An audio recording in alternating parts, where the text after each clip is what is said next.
Hello, this is Govind. Okay, so last time हमने पढ़ा था ECS, इलेक्ट्रोकेमिकल सीरीज. तो इलेक्ट्रोकेमिकल सीरीज किस बेस पर बनी थी?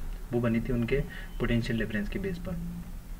इलेक्ट्रोकेमिकल सीरीज में हमने क्या क्या चीज़ें ऑब्जर्व की थी? वो चीज़ें ऑब्जर्व की थी जो सबसे ऊपर रहता है उसकी सबसे मिनिमम पोटेंशियल डिफरेंस रहता है, जो सबसे नीचे रहता है बॉटम साइड में रहता है उसका सबसे ज़्यादा रहता है, विच मीन्स पॉजिटिव साइड रहता है.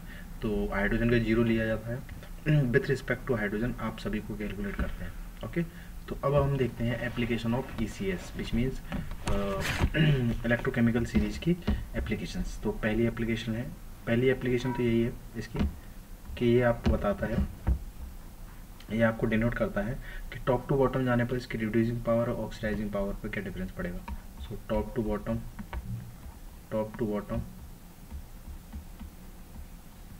The reducing power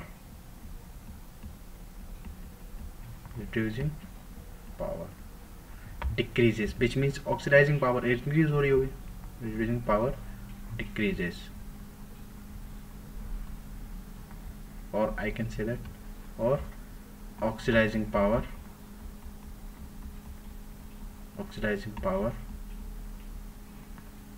increases. Like fluorine की सबसे ज़्यादा है, तो फ्लोरीन सबसे ज़्यादा इलेक्ट्रोनेगेटिव रहता है.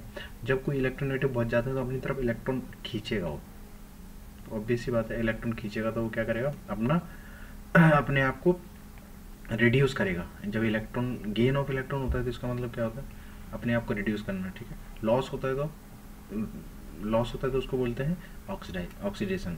बट रिड्यूसिंग पावर क्या होती है, मतलब सामने वाले को ऑक्सीडाइज करके खुद रिड्यूस होने को ही ऑक्सीडाइजिंग पावर बोलते हैं. तो ऐसा कुछ कंडीशन है. दूसरा इसमें मेटल डिस्प्लेसमेंट, कि मेटल की रिएक्टिविटी हम बता सकते हैं. मेटल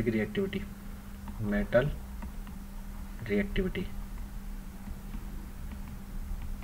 जो आपने 10th क्लास में पढ़ा होगा, मेटल की रिएक्टिविटी.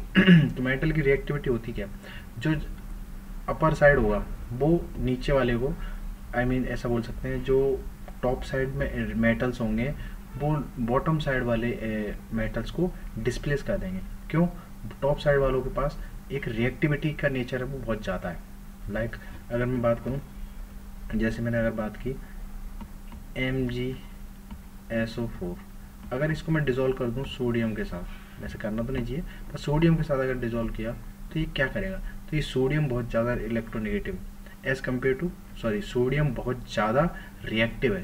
तो जो ज़्यादा मोर रिएक्टिव होगा वो लेस रिएक्टिव को उसकी पोजीशन से हटा देगा. तो ये क्या बनेगा ये बनेगा Na2SO4 और यहाँ पे मैग्नीशियम निकल जाएगा, ऐसा कुछ होगा. ओके, लाइक अगर मैंने बात करी कि ये वाली रिएक्शन पॉसिबल है क्या, मैंने बोला अगर जिंक को मैं कॉपर सल्फेट में डाल दूँ तो जिंक क्या कॉपर सल्फेट को हटाएगा? यस, क्योंकि जिंक उसके ऊपर आता है इलेक्ट्रोकेमिकल सीरीज में.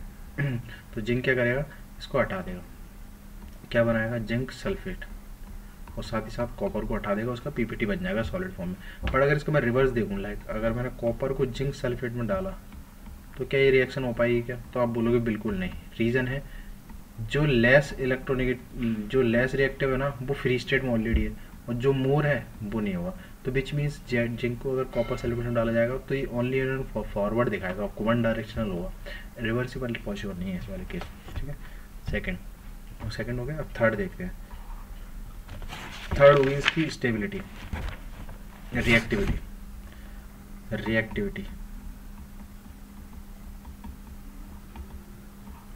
तो अब रिएक्टिविटी की बात करोगे तो टॉप टू बॉटम जाने पर क्या होता है, टॉप टू बॉटम जाने पर रिएक्टिविटी डिक्रीज होती है. Reactivity decreases. ओके, जैसे अगर मैं लिथियम की बात करूं तो सबसे ज़्यादा टेंडेंसी होगी उसकी रिएक्टिव नेचर की. ओके, बहुत जल्दी रिएक्शन कर जाएगा, पोटेशियम भी कर जाएगा, सोडियम भी कर जाएंगे, सब कर.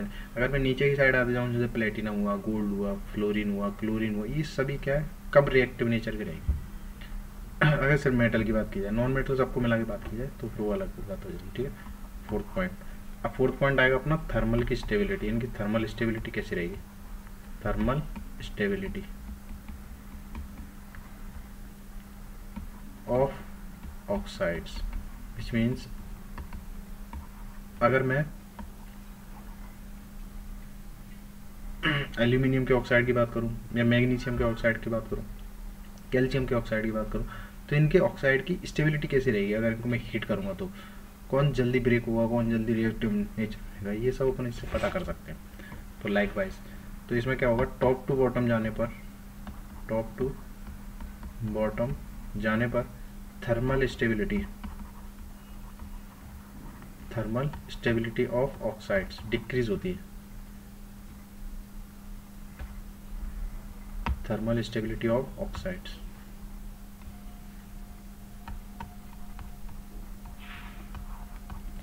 ऑक्साइड्स या बोल सकते हैं मेटल ऑक्साइड्स, ऑक्साइड डिक्रीजेस। ऐसा इसलिए है क्योंकि उनकी रिएक्टिव नेचर तो ऑलरेडी कम है, रिएक्टिव नेचर ऑलरेडी नीचे की तरफ घट ही रहा है, ठीक है। जब रिएक्टिव नेचर घट रहा है तो उनके ऑक्साइड के साथ भी वही सेम टेंडेंसी शो करेंगे वो, ठीक है। चलिए अब इस पर एक क्वेश्चन देख लेते हैं, कैसे क्वेश्चन आते हैं। सिंपल सा, आपको कंपेयर reducing power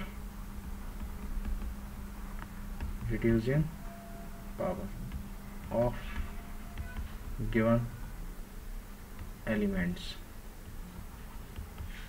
आपको कुछ एलिमेंट्स दिए हैं यहाँ पे मैं मेटल लिख देता हूँ और इनका पोटेंशियल डिफरेंस लिख देते हैं, ठीक है। अगर मैं x कोई एलिमेंट ले रहा हूँ, अगर उसका पोटेंशियल डिफरेंस दिया आपको -1.2 वोल्ट, माइनस में दिया, ओके। और अगर मैंने बाई लिया, बाई का आपको दिया है +0.6 वोल्ट, ओके। और आपको जेड का दिया है -2 वोल्ट, ओके। तो आपको इन तीनों के बीच में रिलेशन बताना है, तो आप रिलेशन बताओगे। तो सबसे पहले हमको पता है, सॉल्यूशन अगर आप देखो तो हमको पता है, ऑब्वियस है ये, कि टॉप टू बॉटम जाने पर, टॉप टू बॉटम जाने पर रिड्यूसिंग पावर घटती है बढ़ती है, तो आप बोलोगे रिड्यूसिंग पावर डिक्रीज होती है, which means lithium to fluorine क्या होगी रिड्यूसिंग पावर, तो लिथियम की ज़्यादा रहेगी और फ्लोरीन की कम। तो विच मीन्स अगर मैं इनकी बात करूं कि इनकी वैल्यू कितनी होती है, एग्जैक्ट वैल्यू याद रखने की जरूरत नहीं है, बट आपको इतना पता है कि इसकी होती है नेगेटिव, तो जितना ज़्यादा नेगेटिव होगा उसकी रीडिंग पावर उतनी ही ज़्यादा होगी, इसकी होती है पॉजिटिव। तो विच मीन्स इन सभी में सबसे पहले इनके ऑर्डर के हिसाब से, वैल्यू के ऑर्डर के हिसाब से, वैल्यू ऑर्डर बनाएंगे, तो आप बोलोगे जेड की सबसे कम है, फिर उसके बाद है एक्स की, फिर उसके बाद है वाई की। अगर वैल्यू ऑर्डर बना लिया आपने नेगेटिव, क्योंकि -2 दिया है जेड का और एक्स का -1.2 दिया और इसका पॉजिटिव दिया, अगर वैल्यू ऑर्डर बना लिया आपने तो फिर रिड्यूसिंग पावर का भी ऑर्डर आप बना सकते हैं, वो होगा जेड की सबसे ज़्यादा, एक्स देन वाई, तो ये आपका ऑर्डर बन जाएगा।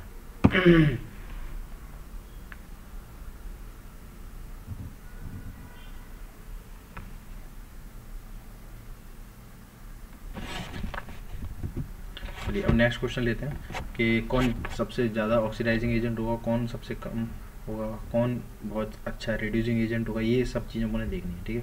ये आपने उसमें पढ़ा है, क्या बोलते हैं, रेडॉक्स रिएक्शन में।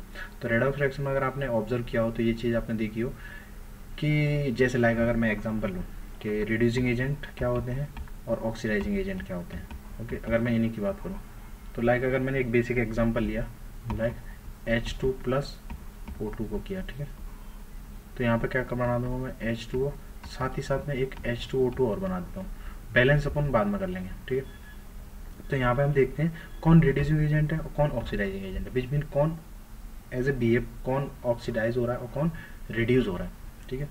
तो ये चीज़ देखिए, ऑक्सीजन यहाँ पे इसकी भी 0 है ऑक्सीडेशन स्टेट, यहाँ पर भी 0 है। यहाँ पर देखो, यहाँ पे क्या है +1, यहाँ पे कितनी है +1, अगर यहाँ पे +1 है तो ये क्या है -2 और इसकी क्या है -1। चलिए तो ऑक्सीजन का यहाँ पे क्या हो रहा है, यहाँ पर अगर देखो यहाँ पे एक तो इक्वेशन बनी डिस्प्रपोर्शनल, डिस्प्रपोर्शन, अगर किसी भी एक एटम का दो अलग अलग जगह अलग अलग ऑक्सीडेशन स्टेट दिखा रहा है तो डिस्प्रपोर्शनल बोल देते हैं। ओके, तो ऑक्सीजन का -2 हो रहा है, मतलब रिड्यूस हो रहा है, रिड्यूस। ठीक है, अब अगर मैं हाइड्रोजन की बात करूँ तो हाइड्रोजन दोनों ही कंपाउंड्स में क्या हो रहा है, +1 शो कर रहा है ऑक्सीडेशन स्टेट, तो ये क्या हो जाएगा, ऑक्सीडेशन, ऑक्सीडेशन। अब यहाँ पे एक इम्पोर्टेंट पॉइंट ये है कि जिसका ऑक्सीडेशन होता है ना वो खुद ही कहलाता है एक रिड्यूसिंग एजेंट, और जिसका रिडक्शन होता है ना वो कहलाता है अपना ऑक्सीडाइजिंग एजेंट। मतलब खुद को रिड्यूस करके सामने वाले को ऑक्सीडाइज करना ही ऑक्सीडाइजिंग एजेंट कहलाता है। ओके, तो ये सिंपल कुछ पॉइंट्स है जो अपने पीरियोडिक टेबल में रेडॉक्स रिएक्शन में देखे थे। मैं एक क्वेश्चन ले लेता हूँ, find which one is strongest reducing agent as well as strongest oxidizing agent, oxidising agent. यहाँ पर भी हम इसको फुल फॉर्म में लिख लेते हैं, रिड्यूसिंग एजेंट। ओके, चलिए, तो आपको कुछ दिए हैं ऑप्शंस। फर्स्ट Fe का दिया है आपको, मेजरली आपको क्या दिया होगा, पोटेंशियल डिफरेंस दिया होंगे।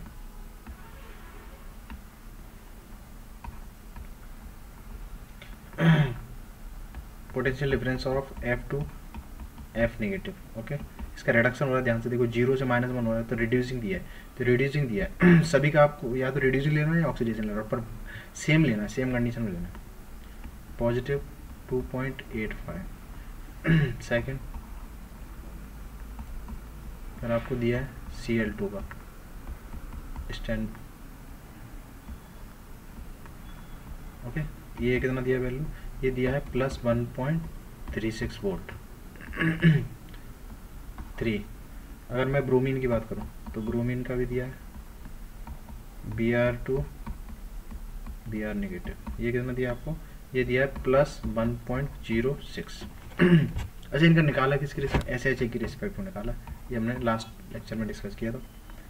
अगर मैं इसकी बात करूं तो I2 से बन रहा है I नेगेटिव, तो ये क्या होगा, पॉजिटिव 0.53 वोल्ट अच्छा, इनकी यूनिट तो वोल्ट ही रहती है। चलिए, अब हमें ये देखना है कि इसमें सबसे ज़्यादा कौन रिड्यूसिंग एजेंट होगा, कौन ऑक्सीडाइजिंग एजेंट होगा। तो एज पर फर्स्ट पॉइंट हम पढ़े थे, तो फर्स्ट पॉइंट के अकॉर्डिंग क्या था सॉल्यूशन, सिर्फ इसमें थ्योरेटिकल पोर्शन है, आपको उसको थ्योरी याद होगी तो आप ये क्वेश्चन कर सकते हो। ठीक है, टॉप टू बॉटम जाने पर, टॉप टू बॉटम जाने पर आपको क्या ऑब्जर्व होता है अगर मैं बात करूं कि रिड्यूसिंग पावर क्या होती है, तो रिड्यूसिंग पावर डिक्रीज होती है, reducing power decreases top to bottom जाने पर। बट साथ ही साथ एक चीज़ और होती है, ऑक्सीडाइजिंग पावर क्या होती है, इंक्रीज होती है। ऑक्सीडाइजिंग पावर क्या होती है, इंक्रीज होती है टॉप टू बॉटम जाने पर। ठीक है, अगर मैं बात करूं कि ऑक्सीडाइजिंग पावर सबसे ज़्यादा किसकी होगी, तो जो बॉटम में होगा सबसे, अब बॉटम में कौन रहता है अपनी इलेक्ट्रोकेमिकल सीरीज में, वो रहता है फ्लोरीन। ठीक है, तो फ्लोरीन की सबसे ज़्यादा होगी, तो fluorine becomes which means fluorine E0 F2 और F नेगेटिव, तो ये अपना बन जाएगा strongest oxidising agent, oxidising agent, oxidising agent. Okay, अगर मैं बात करूं कि इसमें सबसे ऊपर कौन है, अगर आपको पता नहीं है तो वैल्यू देख के आप बता सकते हो। ऑब्वियस ही बात है, फ्लोरीन की यहाँ पे जो वैल्यू देखो आप, सबसे पॉजिटिव, सबसे कम कौन है, आयोडीन, क्योंकि उसकी पॉजिटिव 0.53 में दी है, जबकि इनकी 1 से ऊपर दी है, सभी की चारों की है। तो यहाँ पे जो आयोडीन होगा उसकी वैल्यू कितनी है, तो आप बोलोगे बहुत सबसे कम है पॉजिटिव में देखा जाए तो। ठीक है, तो ये क्या बन जाएगा, strongest reducing agent, okay, top to bottom जाने पर मतलब सिंपली अपन ये बोल सकते हैं कि टॉप से बॉटम जाने पर लिथियम सबसे अच्छा रिड्यूसिंग एजेंट होगा, ओके, और जो फ्लोरीन होगा वो सबसे अच्छा ऑक्सीडाइजिंग एजेंट होगा, हम ऐसे बता सकते हैं, ठीक है। एक क्वेश्चन और देख लेते हैं। Compare the reactivity of calcium, barium, zinc, copper, sorry potassium और कॉपर। तो आपको इनकी सभी की कंपेयर करनी है। तो ये तो only on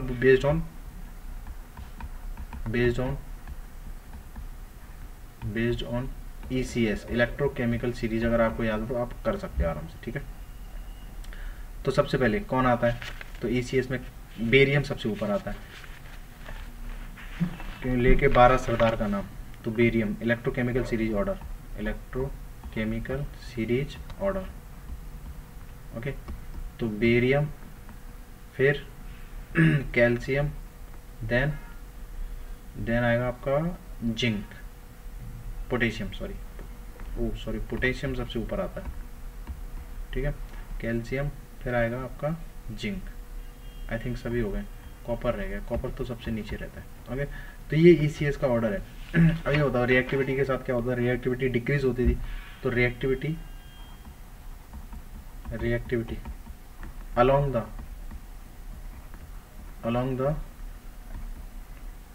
electrochemical series which means top to bottom जाने पे क्या होती थी, डिक्रीजेस, विच मीन्स हम यहाँ पे बता सकते हैं कि इनकी रिएक्टिविटी का जो ऑर्डर रहेगा वो कैसा रहेगा, रिएक्टिविटी ऑर्डर। तो हम बोल सकते हैं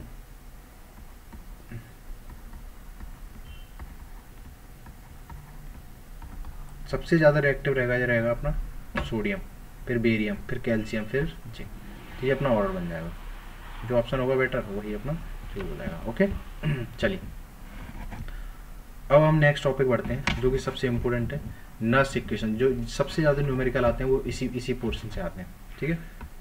JEE हो चाहे नीट हो, मेनली अगर इसमें से कोई क्वेश्चन भी आता है ना, JEE एडवांस में भी आता है, तो यहीं से आता है, मतलब मेन बेसिक कॉन्सेप्ट है वो यहीं से लिया जाता है। मतलब इसका जो एक इक्वेशन है ना, वो डेरिवेटिव आप पढ़ चुके हैं, वो 2-3 जगह आप उसका यूज भी करोगे, तो इसका सबसे ज़्यादा यूज होता है, ठीक है। तो हम देख लेते हैं Nernst equation.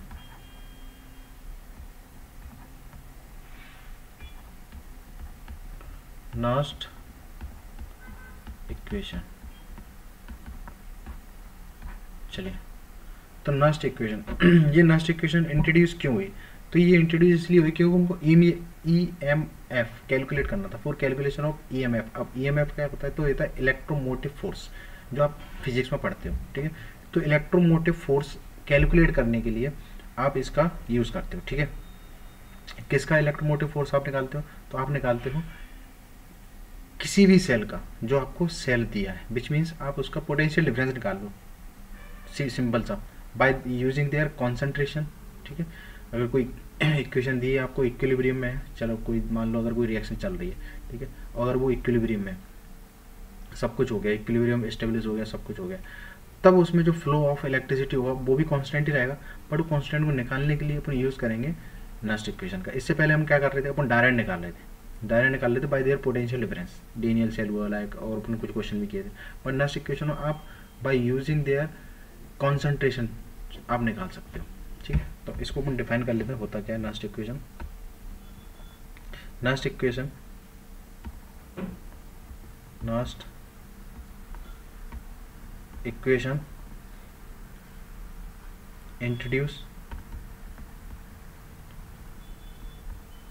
introduces a equation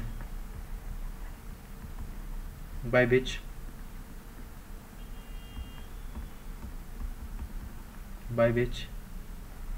we can calculate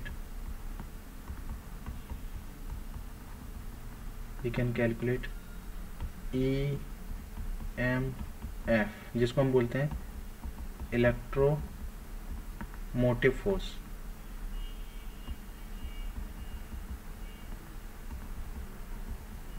electromotive force. Okay, किसका निकालना है, कैलकुलेट ईएमएफ किसका निकालना है, ऑफ द सेल।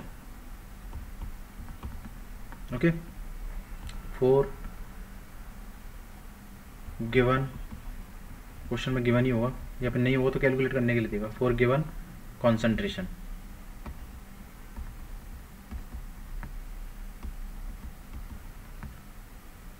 और प्रेशर। आपको ऐसे दे सकता है। तो नस्ट इक्वेशन के अपन डेरिवेटिव पे तो नहीं जाएंगे, डायरेक्ट हम फॉर्मूला लिख लेते हैं। तो नस्ट इक्वेशन लिखी कैसे आती है, तो ये लिखी जाती है ई सेल, यही अपना मेन ईएमएफ है, ई सेल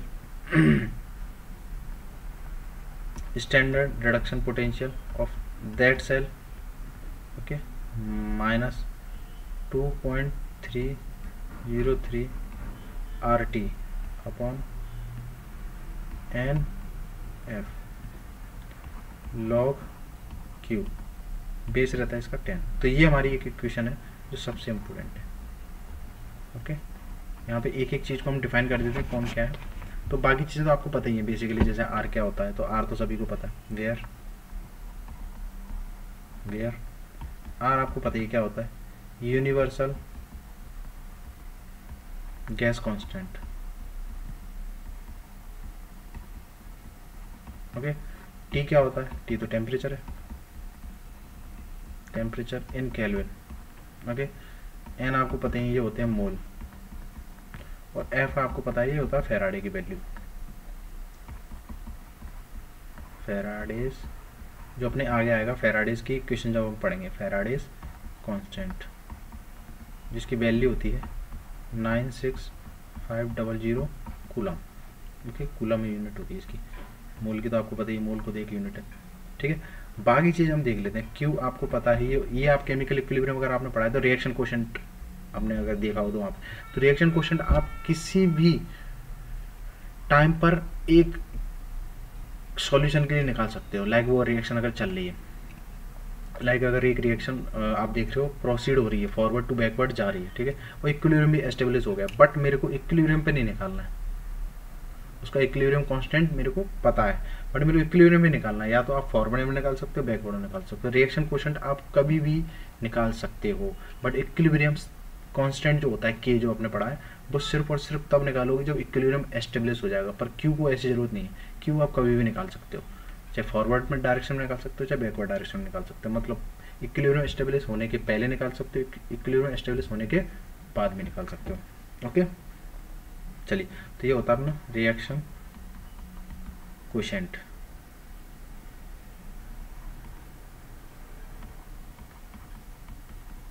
रिएक्शन कोशेंट। अब जो इम्पोर्टेंट चीज़ है ये तो हमको पता ही है, ई नॉट सेल, ये क्या होता है ये तो हमें पता ही है, स्टैंडर्ड रिडक्शन पोटेंशियल। ओके, चलिए, अब ई सेल क्या होता है, ये तो इम्पोर्टेंट है, ये होता है ईएमएफ,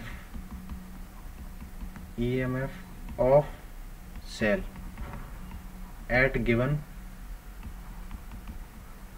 concentration एंड प्रेशर। तो ये चीज है, कॉन्सेंट्रेशन को इस टर्म में ले सकते हैं, प्रेशर भी ले सकते हैं। ठीक है, चलिए,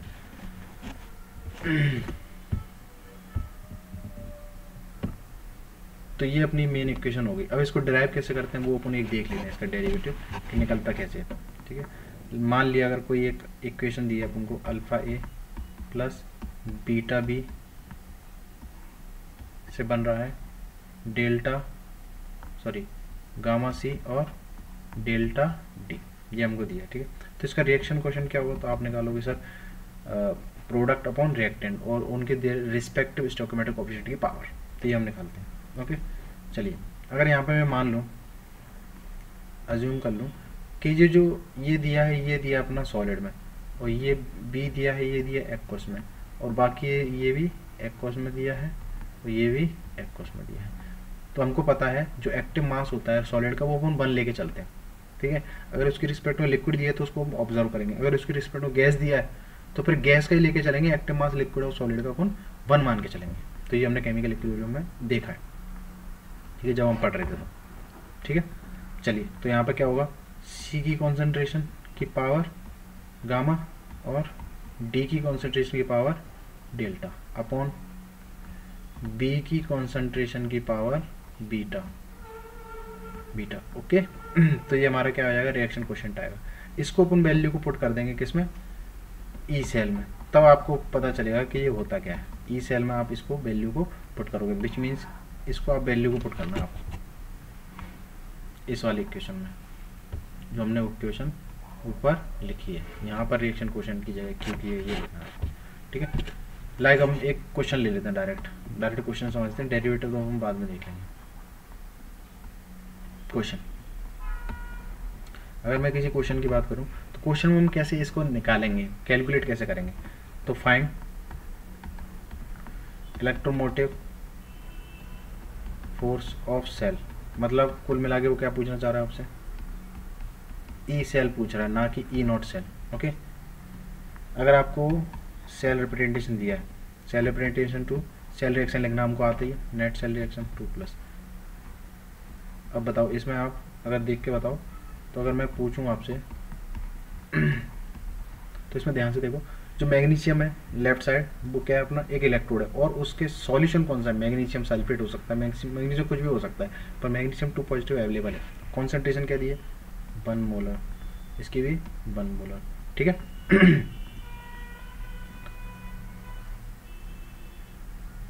अच्छा, ये थोड़ा सा चेंज करना पड़ेगा, ये मोलैरिटी इनकी चेंज हो जाएगी, यहाँ पर कॉन्सेंट्रेशन टर्म्स चेंज हो जाएंगे। तो अगर मैं बोलूँ इसकी मोलैरिटी कितनी दी है मैग्नीशियम की, मतलब कॉन्सेंट्रेशन कितनी दी है, तो वो दी है अपने को 0.2 मोलर, सिर्फ मैग्नीशियम 2 पॉजिटिव के लिए, और इसके लिए दी है 10⁻³ मोलर, ओके। सिल्वर पॉजिटिव के लिए, सिल्वर आयंस के लिए, ठीक है। साथ ही साथ आपको गिवन है, गिवन आपको ई नॉट सेल की वैल्यू दिया है, ई नॉट सेल की वैल्यू कितनी दी है आपको, वो दे रहा है आपको पॉजिटिव 3.17 वोल्ट। तो आपको कैलकुलेट करना है, फाइंड द ईएमएफ। तो बहुत सिंपल है, सबसे पहले सॉल्यूशन आपको निकालना है वैल्यूज। चलिए, तो आपको ईएमएफ निकालना है, तो सबसे पहले इक्वेशन देखो, नेक्स्ट इक्वेशन क्या थी, ई सेल इक्वल टू क्या था, E naught cell minus 2.303 RT upon NF और log Q, ओके। चलिए, तो हमको यहाँ पर वैल्यू क्या क्या पता है, हमको R पता है, टेम्परेचर हम रूम कंडीशन लेके चलेंगे 298, ओके, 298 रूम कंडीशन, टेम्परेचर हम क्या लेके जाएंगे 298।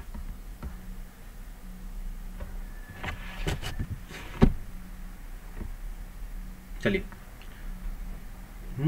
और एफ की वैल्यू हमें पता ही है, which is Faraday's constant 96500 coulomb, और मोल हमें पता है क्या, तो मोल हम कैलकुलेट कर सकते हैं। मोल हम कैसे निकालेंगे, मोल मीन्स आप बोल सकते हैं एन फैक्टर हो सकता है कि कितने नंबर ऑफ इलेक्ट्रॉन का ट्रांसफर हो रहा है, ओके, कितने नंबर ऑफ इलेक्ट्रॉन का ट्रांसफर हो रहा है, तो एन एफ हमको पता नहीं है।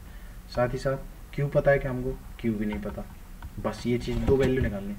तो देखो, सबसे पहले सेल रिप्रेजेंटेशन कैसा दिया आपको,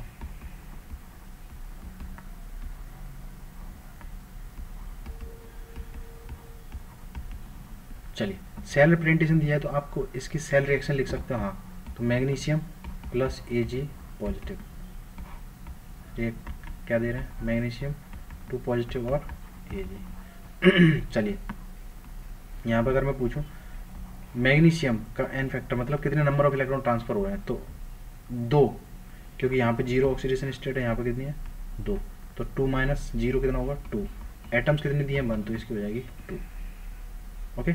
अब देखिए यहाँ पे बस चार्ज बैलेंस नहीं है, अगर मैं सिल्वर की रिस्पेक्ट में देखना चाहूँ तो सिल्वर की रिस्पेक्ट में हो क्या रहा है, चार्ज बैलेंस नहीं है। अगर चार्ज बैलेंस नहीं है तो मेरे को सिल्वर 2 टाइम्स लेना पड़ेगा, क्योंकि यहाँ पर अगर मैं चार्ज बैलेंस करूँ 2, तो अब चार्ज बैलेंस हो गया। तो अगर एटम यहाँ पर left hand side right hand side में 2 हैं सिल्वर के, तो प्रोडक्ट साइड में भी 2 होना चाहिए। तो बैलेंस कर रहे हैं, कुल मिला के बैलेंस कर रहे हैं। सिल्वर के साथ भी सेम कंडीशन होगी।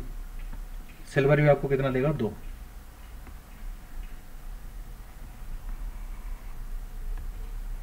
सिल्वर का कितना चेंज हो रहा है, 1 से 0, मतलब रिडक्शन हो रहा है। तो कुल मिला के 1 × 2, ये ऐसे तो निकालते हैं, इसका भी 2 आएगा। 2 आ रहा है, मीन सेम है। अगर ऐसा कंडीशन बन रहा है तो एन फैक्टर आप कोई भी एक ले सकते हो। तो एन फैक्टर जो आएगा वो कितना आएगा, 2। एन फैक्टर या बोल सकते हो number of mole of electrons, कितने ट्रांसफर हुए हैं। ठीक है, ये आपको निकल आया। अब नेक्स्ट, अब हमको क्यू निकालना है। तो क्यू कैसे निकालोगे आप, तो क्यू आप बोलोगे सर मैग्नीशियम 2 पॉजिटिव की कॉन्सेंट्रेशन अपॉन सिल्वर पॉजिटिव की कॉन्सेंट्रेशन का स्क्वायर। Square, okay. इसलिए इक्वेशन अपने बैलेंस की है, मोस्ट पॉइंट थी, क्योंकि यहाँ पर 2 आ गया ना। चलिए, मैग्नीशियम की कॉन्सेंट्रेशन कितनी दी हमको क्वेश्चन में, तो आपको दी है 0.2। बस ये वैल्यू आपको पुट करनी है कॉन्सेंट्रेशन की, 0.2 अपॉन एजी कितनी है, ओके इतना दिया है। बीच में 10⁻⁻3, तो इसको कैलकुलेट करेंगे, सिंप्लीफाई कर दो, 10⁻⁶, ये कितना आएगा, 2 × 10⁵। ओके, तो ये अपन कुछ वैल्यू आ गई है क्यू की, 2 × 10⁵।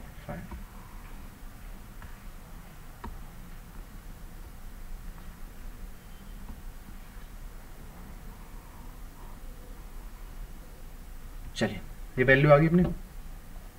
अब हमको क्या देखना, अब हमको ई सेल निकालना है। तो ई सेल आप कैसे निकालोगे, तो ई सेल की नस्ट इक्वेशन यूज करोगे। नस्ट इक्वेशन में सारी वैल्यू पुट कर देनी है। सारी वैल्यू पुट कर दोगे, मतलब क्या क्या, स्टैंडर्ड रिडक्शन पोटेंशियल कितना दिया सेल का, तो दिया है 3.17 पॉजिटिव में, माइनस 2.303। अब टी की वैल्यू आप क्या लोगे तो टी की वैल्यू आप ले लो 1/12 × 298, क्योंकि आर और टी की वैल्यू रखनी पड़ेगी ना। और यहाँ पे लिख दो आप 96500 × 2, ये 2 क्या है अपना एन फैक्टर, लॉग 2 × 10⁵। ये मैंने सारी वैल्यू पुट की है। जब एट द एंड इसको मैं सॉल्व करूँगा सभी को। अच्छा, इसमें एक चीज़ इम्पोर्टेंट, यहाँ पर जो ये वाला पोर्शन दिख रहा है आपको, ये वाला, इसकी कांस्टेंट वैल्यू होती है हमेशा, इसकी वैल्यू होती है 0.06। अगर उसको और एक्सपेंड करना है तो 0.059 रहती है 0.06 मान सकते हो आप। ठीक है, तो इसकी जब वैल्यू निकालोगे आप, तो इसका आप जो आंसर आएगा एट द एंड वो आएगा 3.01 वोल्ट। तो EMF of the cell given cell for silver और मैग्नीशियम डिवीजन बनेगा, उसके लिए अपन वैल्यू ऐसे निकाल सकते हैं। ठीक है, नेक्स्ट क्वेश्चन हम लेते हैं, एक और क्वेश्चन जल्दी जल्दी करेंगे। Find EMF of cell, cell representation दिया आपको, जिंक 2+ सॉल्यूशन दिया आपको, फिर आपको दिया सिल्वर पॉजिटिव और सिल्वर। अब इनकी कॉन्सेंट्रेशन भी दी है यहाँ पर, इसकी कॉन्सेंट्रेशन दी है 10 मोलर और यहाँ पे दिए 0.1 मोलर। ओके, साथ ही साथ आपको गिवन है E0 Zn से Zn2 पॉजिटिव, तो आप निकालोगे कितना आएगा, प्लस 0.76 वोल्ट। साथ ही साथ आपको सिल्वर का भी दिया है, सिल्वर का यहाँ पे रिडक्शन दिया है और जिंक का ऑक्सीडेशन दिया है। बस दोनों को रिडक्शन लेने हैं एज पर द IUPAC, क्योंकि उन्होंने बोला है ऐसा। 76.80 वोल्ट। ओके, सॉल्यूशन जब आप करोगे तो आप उसमें 2 चीज़ याद रखना। अब जो डायरेक्ट इक्वेशन लगाओगे आप कौन सी लगाओगे, ई सेल के लिए वो अब ये वाली लगाओगे, after the calculating the RF और वो कांस्टेंट की वैल्यू रखने के बाद। तो आप निकालोगे E0 cell minus 0.06 upon n log Q। अब Q हम निकाल लेंगे, n भी हम निकाल लेंगे, Q निकाल लेंगे। बस मैं एक चीज़ बता देता हूँ, ई सेल नॉट आप कहाँ से निकालोगे, तो ई सेल नॉट आप निकालोगे यहाँ से, reduction potential at anode, sorry cathode, reduction potential at anode, ये हम यहाँ से निकाल सकते हैं। वो रिडक्शन नहीं लाए, बस मेन इंपोर्टेंट चीज़ क्या है, रिडक्शन नहीं लाए, चाहे कॉपर हो चाहे जिंक हो। अच्छा, यहाँ पे रिडक्शन किसका होगा, तो ऑब्वियस सी बात है मैं सेल रिएक्शन भी लिख लेता हूँ, zinc 2 positive, Ag positive and Ag। चलिए तो यहाँ पे हो क्या रहा है, ऑक्सीडेशन हो रहा है। ऑक्सीडेशन कहाँ पे होता है भाई, ऑक्सीडेशन होता है अपना एनोड पर, तो हमें एनोड पता चल गया। ये क्या हो रहा है, रिडक्शन, तो रिडक्शन होगा तो क्या लोगे, तो आप बोलोगे इसको कैथोड। बस इतना याद रखो, अगर इतना याद है तो आपको क्वेश्चन हो जाएगा। ठीक है, अब यहाँ पर आपने एनोड और कैथोड तो डिसाइड कर लिया है, बट आपको रिडक्शन पोटेंशियल निकालना है। तो रिडक्शन पोटेंशियल कैसे निकालोगे आप,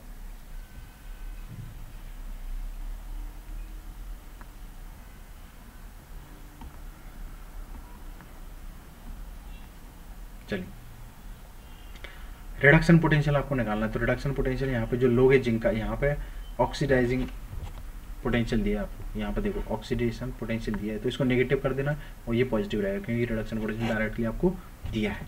ठीक है, अब आपको क्यू निकालना है, तो क्यू कैसे निकालोगे, कॉन्सेंट्रेशन की टर्म में पहले इक्वेशन लिखना है, इक्वेशन को बैलेंस करना। तो सेल रिप्रेजेंटेशन आप सेल इक्वेशन लिख सकते हो, यस। तो आप लिखोगे Zn प्लस Ag पॉजिटिव से बनेगा Zn 2 पॉजिटिव प्लस Ag। अब इसको कैसे लिखोगे, सबसे पहले इसको बैलेंस करो। बैलेंस कैसे करोगे, Ag में 2 का मल्टीप्लाई किया, जैसे चार्ज बैलेंस हो गया, फिर यहाँ पर भी आप 2 से मल्टीप्लाई कर दो। एन फैक्टर क्या आएगा इसका, एन फैक्टर आप निकालोगे 2, एन फैक्टर या और एन नंबर ऑफ इलेक्ट्रॉन कितने ट्रांसफर हो रहे हैं, वही अपना एन होता है। ठीक है,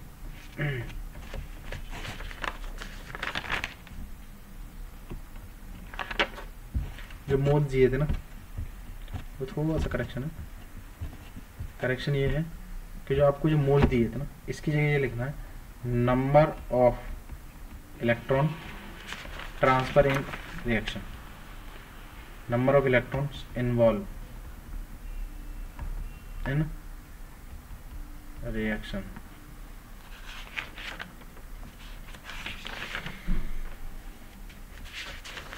थोड़ा सा यही करेक्शन था, ठीक है।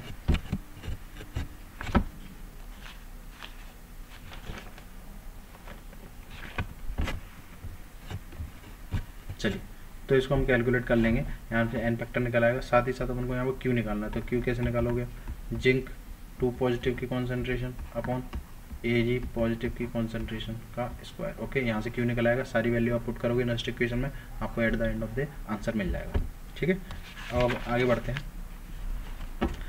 अगर आपको थर्मोडायनेमिक्स याद हो तो आपने वहाँ पे गिब्स एनर्जी पढ़ी थी, तो यहाँ पे मेन चीज़ पढ़ना है आपको, relation between delta G not which is Gibbs free energy, Gibbs free energy, okay, and E not cell, ये आपको निकालना है। ठीक है, इनके बीच में मतलब आई मीन रिलेशन बताना। तो रिलेशन आप इसका बनाओगे कहाँ से, तो delta G equal to delta G not plus RT ln Q, इसका जो होता है बेस होता है वो था E। ठीक है, ये हमें इक्वेशन कहाँ से मिली है, ये इक्वेशन मिली है फ्रॉम थर्मोडायनेमिक्स, थर्मोडायनेमिक्स। ओके, चलिए, तो यहाँ पर कुछ कंडीशन है। अच्छा, ये डेल्टा G क्या है, ये गिब्स फ्री एनर्जी है। ये क्या है, स्टैंडर्ड गिब्स फ्री एनर्जी है। R हमको पता ही है, गैस कांस्टेंट है। T हमें पता ही है, ठीक है। Q पता ही है हमें, रिएक्शन कोशेंट है, ठीक है। चलिए, अब एट इक्विलिब्रियम, इक्विलिब्रियम पे कंडीशन क्या होती है, एट इक्विलिब्रियम, इक्विलिब्रियम पे जो डेल्टा G रहता है वो रहता है अपना 0, साथ ही साथ जो Q होता है वो बन जाता है अपना के from the chemical equilibrium chapter, from chemical equilibrium chapter. Okay, तो ये हमें पता है, ठीक है। डेल्टा G भी 0 होता है, क्योंकि ना तो अगर इक्विलिब्रियम एस्टेब्लिश हो गया तो ना तो कोई रैंडमनेस है, ना एंथैल्पी चेंज हो रही है, तो वो 0 ही हो जाएगा as per the thermodynamics law. ठीक है, तो यहाँ पे जो इक्वेशन बनेगी वो क्या बनेगी, delta G not equal to ये 0 हो जाएगा plus RT ln Q। Okay, तो यहाँ से डेल्टा G नॉट निकलेगा, वो निकलेगा माइनस RT LnQ। ओके ठीक है। तो ये हमारी एक इक्वेशन बन गई। साथ ही साथ अगर इसको अपन रिलेशन बनाना है विथ द इलेक्ट्रोमोटिव फोर्स या फिर स्टैंडर्ड रिडक्शन पोटेंशियल के साथ, तो उसको भी अपन को इक्विलिब्रियम पे लेना पड़ेगा। तो फ्रॉम द नेक्स्ट इक्वेशन तो आप बोलोगे E naught cell E cell minus 0.06 upon N और लॉग क्यू। ठीक है। एट इक्विलिब्रियम होता क्या है, अगर इसी कंडीशन को दोबारा से हम ले एट इक्विलिब्रियम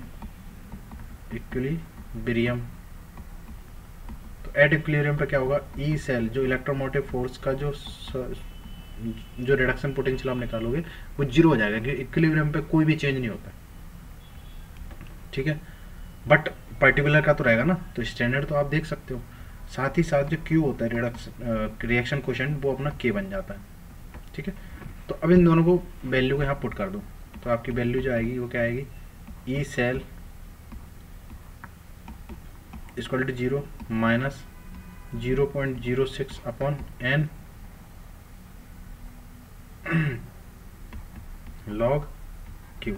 या फिर अपन इसको वैल्यू को हटा दो, टी और के की फॉर्म में ले लो, क्योंकि ऊपर अपन जो इक्वेशन लिए उसको अपन इसी फॉर्म में ले लेते हैं। तो सबसे पहले मैं इसको ऐसे लिख लेता हूँ और थोड़ा सा चेंज कर देता हूँ इसको, लाइक ये हो जाएगा पॉजिटिव जो हो जाएगा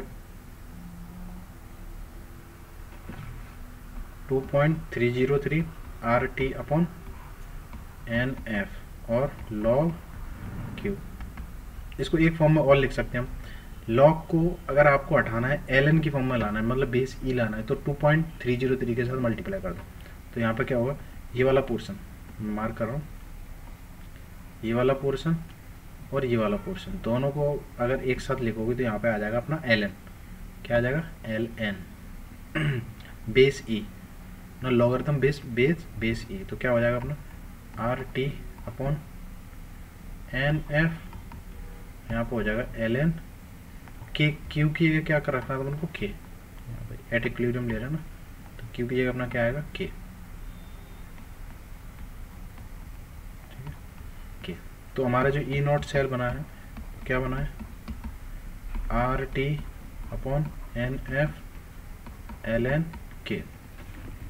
साथ ही साथ जो अपना गिब्स फ्री एनर्जी वाला स्टैंडर्ड निकला था वो क्या निकला था, माइनस RT ln के। तो यहाँ पे एक चीज़ कॉमन दिख रही है RT ln के, तो इसको इसकी जगह वैल्यू में पुट कर दो।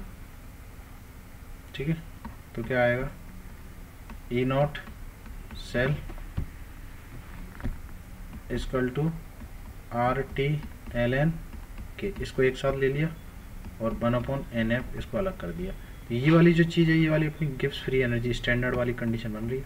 तो ई नॉट सेल इक्वल टू ये हो जाएगा डेल्टा जी, अब वो भी माइनस में, क्योंकि माइनस साइन यहाँ से इधर जाएगा ना, NF। तो यहाँ से जो हम निकालेंगे डेल्टा जी नॉट वो निकलेगा minus NF E not of cell. तो ये हमारा जो इक्वेशन बना है, ये हमारा रिलेशन है। तो क्या है, जो मेन रिलेशन आया वो हमारा ये वाला है। ओके ठीक है। तो ये हमारा रिलेशन मिल गया है किसके बीच में, गिब्स फ्री एनर्जी और स्टैंडर्ड रिडक्शन पोटेंशियल के बीच में। ठीक है। तो ये अपन हर जगह यूज करेंगे हम। ठीक है।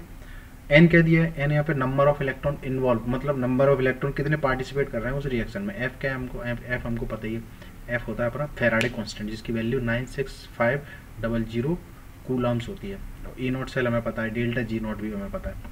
अब इससे रिलेटेड कुछ और रिलेशन अपन निकाल लेते हैं। अगर मान लो, अगर मैंने जैसे बोला कि मेरे को E naught cell of Daniell cell पता है क्योंकि उसका 1.1 होता है, तो वो वैल्यू पुट करके देखते हैं कितना आता है अपना डेल्टा जी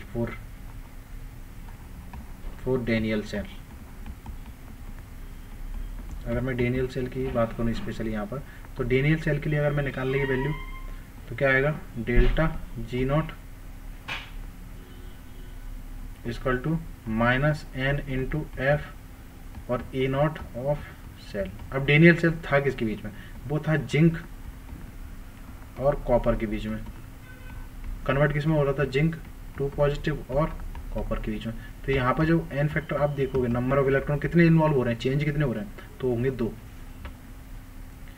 ओके, तो यहाँ पे ये वैल्यू अपन को रखनी है डेल्टा जी नॉट। तो 2 इंटू एफ तो कॉन्स्टेंट है ही बचपन से 96500। तो ई नॉट सेल क्या है, ई नॉट सेल हमको पता है 1.1 होता है, तो इसको जब कैलकुलेट करोगे तो आपका आएगा -212.3 और ये आएगा अपना जूल में, तो जूल पर मोल आएगा, ये वैल्यू क्या आएगी, जूल पर मोल। तो इसको किलो जूल में कन्वर्ट करोगे तो कैसे करोगे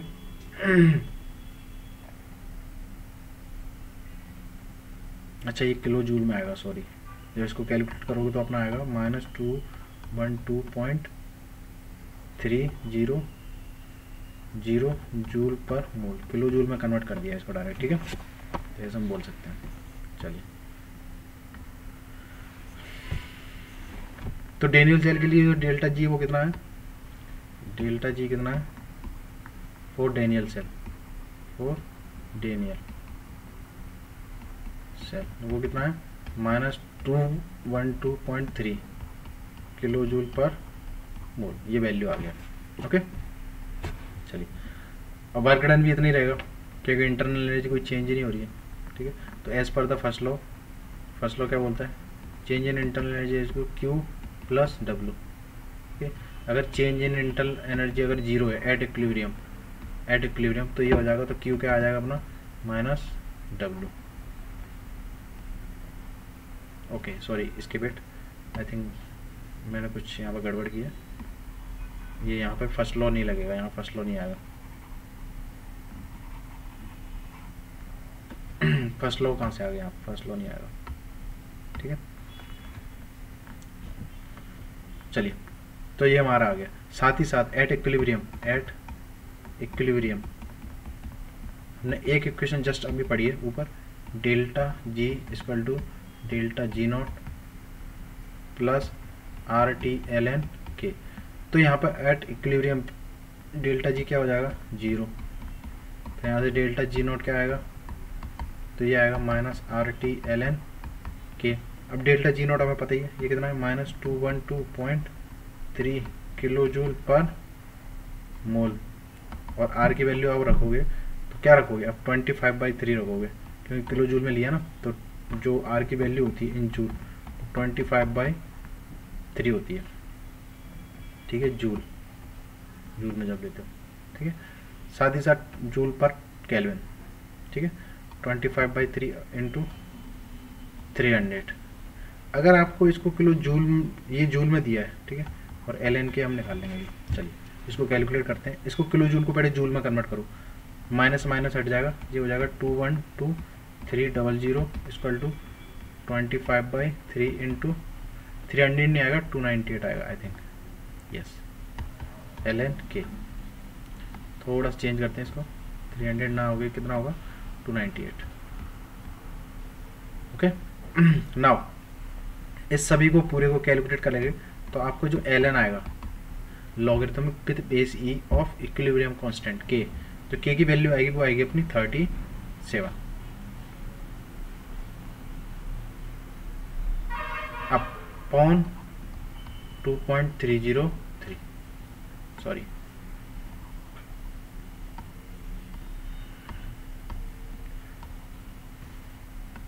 इंटू 2.303। जब इसको आप कन्वर्ट करोगे तो लॉग के कितना आएगा 37, लॉग के मतलब बेस 10, तो के की जो वैल्यू आएगी वो आएगी 10⁻37, वो भी पॉजिटिव। डेनियल सेल के लिए इक्विलिब्रियम कांस्टेंट क्या रहेगा 10⁻37। ओके, अच्छा यहाँ पे एक इम्पोर्टेंट नोट, डेल्टा जी हमें पता है ये क्या होती है, एक्सटेंसिव प्रॉपर्टी होती है, एक्सटेंसिव प्रॉपर्टी है, डेल्टा जी और जी नोट दोनों प्रॉपर्टी होती है, विच मीन्स ये एडिटिव इन नेचर होती है, एडिटिव इन नेचर होती है, but EMF which means EMF और E not cell, E cell sorry only E cell is not additive in nature, मतलब आप डायरेक्टली निकाल सकते हैं, आपको डायरेक्टली ऐड नहीं कर सकते, ठीक है। Delta ji additive in nature का मतलब क्या है, किसी भी अगर दो कंडीशन पे आप डेल्टा जी निकाल लो तो उनको ऐड कर सकते हो directly without any external factors को देखे हुए। बट ई नॉट सेल को आपको ऐड करने से पहले आपको देखना पड़ेगा, आप डायरेक्टली ऐड नहीं कर सकते, ठीक है। मतलब एडिटिव इन नेचर नहीं है वो, ठीक है। मतलब सीधा हम ये बोल सकते हैं E naught cell is extensive property ना होकर इंटेंसिव प्रॉपर्टी है, मतलब depend upon the independent of the mass होती है। चलिए अब हम एक क्वेश्चन देते हैं इससे रिलेटेड, इससे हमें बहुत क्लियरिटी आएगी कि कैसे क्या है। If find E naught C U 2 plus से सी यू, ये आपको कैलकुलेट करना है। If C U 2 positive electron लेके क्या, एक इलेक्ट्रॉन लेके क्या बना है सी यू पॉजिटिव, तब इसका जो ई नॉट सेल दिया है वो कितना दिया है पॉजिटिव 0.15, आई थिंक पॉजिटिव 15 है ना, यस पॉजिटिव 15 वोल्ट, ओके। साथ ही साथ एक और इक्वेशन दी है सी यू 2 पॉजिटिव इलेक्ट्रॉन लेके क्या बना रहा है सी यू, तब इसका ई नॉट जो दिया है cell for C U positive से लेके सी यू, मतलब रिडक्शन हो रहा है इसका, तो कितना दिया पॉजिटिव 0.5, ओके लाइक। अब उनको ई नोट सेल निकालना है।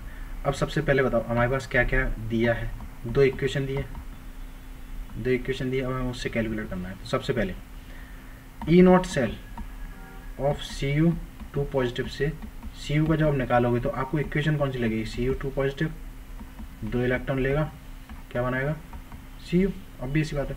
तो विच मीन्स ये दोनों को ऐड कर दूं तो मेरे को ई नोट सेल मिल जाएगा टोटल। बट अभी जस्ट हमने ऊपर पढ़ा है कि ई एम एफ या ई नोट सेल ये एडिटिव इन नेचर नहीं होता है, पर डेल्टा जी होता है।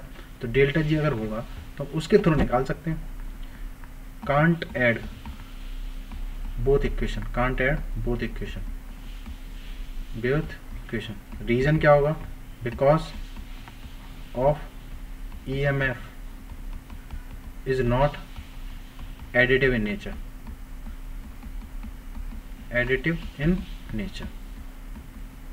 तो हम ऐसा बोल सकते हैं, ठीक है।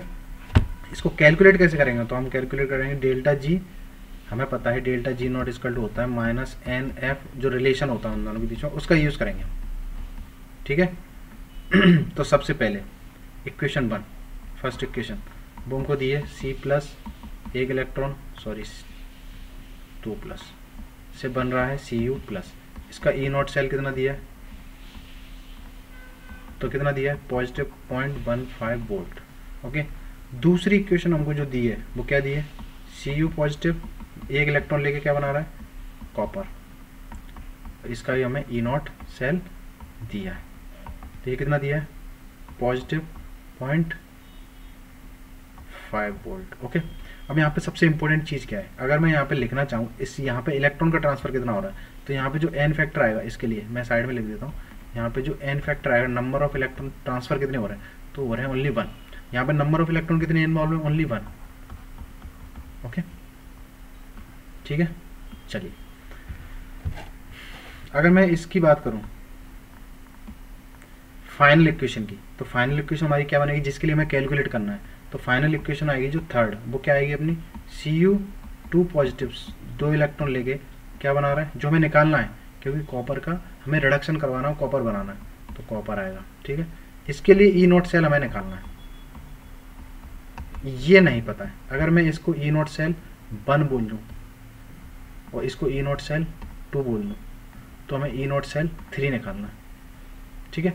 अब इनके लिए डेल्टा जी हमें कैलकुलेट करना है, तो क्या मैं जो गिब्स फ्री एनर्जी होती है वो एडिटिव इन नेचर होती है, यस, तो उसको अपन ऐड कर सकते हैं और उसके थ्रू अपन डेल्टा जी निकाल सकते हैं, ठीक है। चलिए तो हम क्या करते हैं, मैं किया इन दोनों इक्वेशन को ऐड किया, फर्स्ट और 2 को, तो डेल्टा जी1 और डेल्टा जी2, ओके। अगर इन दोनों को ऐड करूँगा तब जाके मेरे को थर्ड इक्वेशन मिल जाएगी, यस, ठीक है। चलिए तो अब मैं क्या करता हूँ, डेल्टा जी की वैल्यू यहाँ पर रख देता हूँ, तो ये क्या होगा माइनस एन फैक्टर 1, एफ तो अपना कांस्टेंट है ही बचपन से, और ई नॉट सेल ऑफ 1, ठीक है, प्लस अंदर आएगा माइनस एन फैक्टर 2 और इसका आएगा अपना E02 सेल। ठीक है, n फैक्टर 3। अब n फैक्टर 3 कितना आएगा, तो n फैक्टर 3 अपन लास्ट इक्वेशन से देख के बता सकते हो, और यहाँ पे आएगा अपना E0।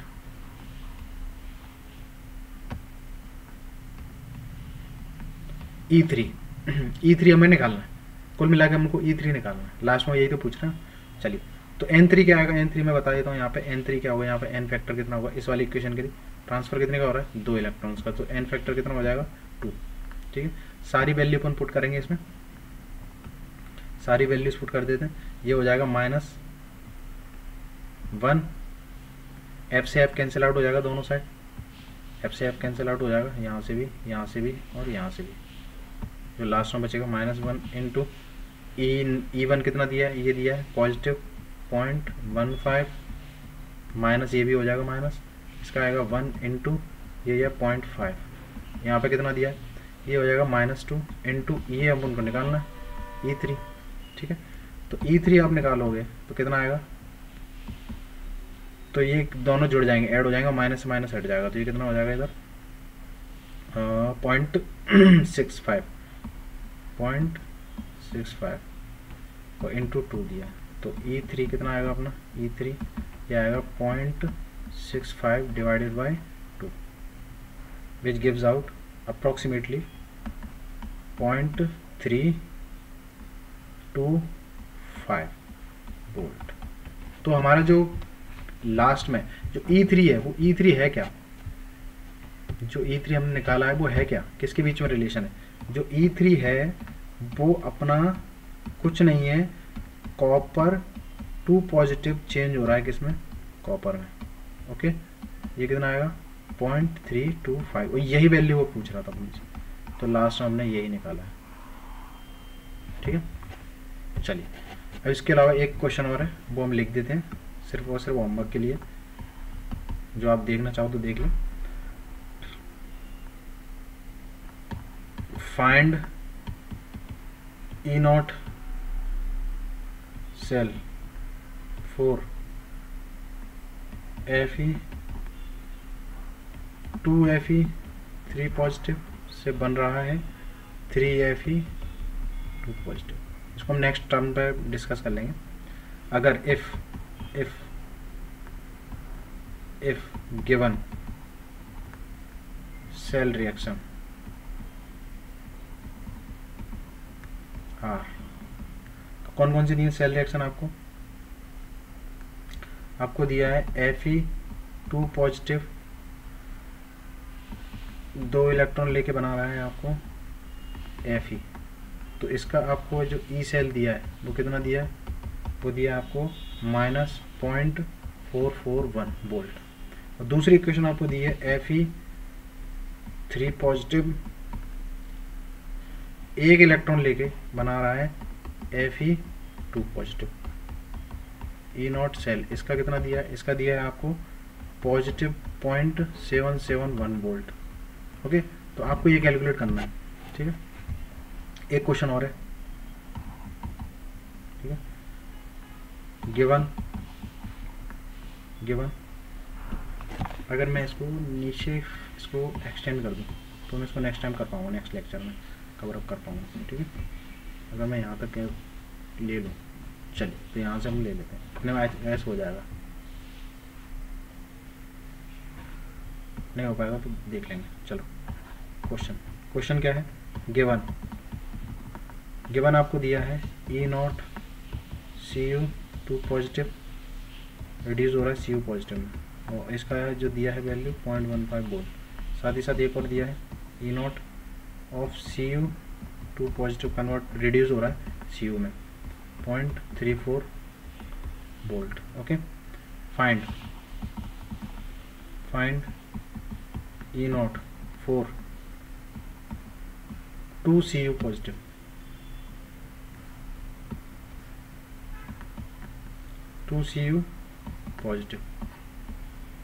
2 Cu positive and Cu, इसके लिए आपको निकालना है E0 से। ठीक है, आप कैलकुलेट कर सकते हो। ठीक है। इसके बाद हम पढ़ेंगे बहुत सारे इंपॉर्टेंट्स लाइक कॉन्सेंट्रेशन सेल्स क्या होते हैं, ठीक है। कॉन्सेंट्रेशन सेल्स में एक्चुअली क्या होता है, अलग अलग डिफरेंट कॉन्सेंट्रेशन रहती है किसी भी दो ना हो के एक सॉल्यूशन में, मतलब एनोड और कैथोड साइड आपको एक ही सॉल्यूशन दिया होगा, जिंक सल्फेट, अगर जिंक सल्फेट एनोड साइड है तो जिंक सल्फेट ही कैथोड साइड है, उनके रोड भी जिंक ही रहेंगे, बट उनकी कॉन्सेंट्रेशन अलग रहेगी। अगर कॉन्सेंट्रेशन अलग है तो मतलब नंबर ऑफ आयंस अलग अलग होंगे, नंबर ऑफ आयंस अगर डिफरेंट हो गए तो फ्लो ऑफ इलेक्ट्रिसिटी तुरंत होगा, तो वो उसी को बोलते हैं कॉन्सेंट्रेशन सेल्स। फिर हम उसके बाद कुछ इलेक्ट्रोलाइटिक सेल डिस्कस करेंगे, फिर उसके बाद हम डायरेक्ट देखेंगे फेराडेज लॉ। फेराडेज लॉ में सबसे ज़्यादा क्वेश्चन पूछे जाते हैं इसमें केमिस्ट्री में, ठीक है। फेराडेज लॉ के बाद हम सीधे जाएंगे फिर बैटरीज पर, बैटरीज क्या क्या होती हैं। तो ये आज का लेक्चर हम यहीं पे ख़त्म करते हैं, ठीक है। फिर नेक्स्ट टाइम में हम पढ़ेंगे फेराडेज लॉ, कॉन्सेंट्रेशन टर्म्स और इलेक्ट्रोलाइटिक सेल्स क्या होते हैं, फिर उसके बाद बैटरीज। सो वो आई गेस वो वाला शायद लास्ट लेक्चर रहेगा अपना, ठीक है।